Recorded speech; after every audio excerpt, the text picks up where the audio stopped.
একটি ছোট লাল পিঁপড়ে নিজের শরীরের চেয়েও বড় একটি চিনির দানা টেনে নিয়ে যাওয়ার আপ্রাণ চেষ্টা করছে। সে বারবার হোঁচট খাচ্ছে। উফ, এই দানাটা এত ভারী কেন? আমি তো আর এক পাও নড়তে পারছি না। কেউ কি একটু সাহায্য করবে?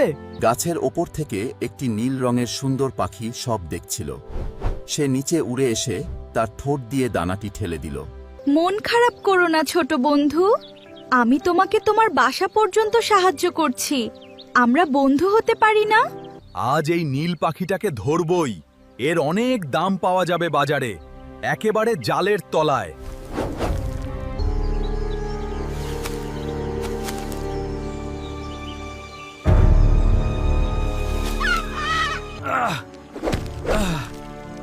উফ, কামড়ে দিল রে। ওরে বাবা, কি বিষ! শিকারীর চিৎকার শুনে পাখিটি সতর্ক হয়ে উড়ে যায়। জীবন বেঁচে যাওয়ায় সে নিচে তাকিয়ে পিঁপড়েকে ধন্যবাদ জানায়।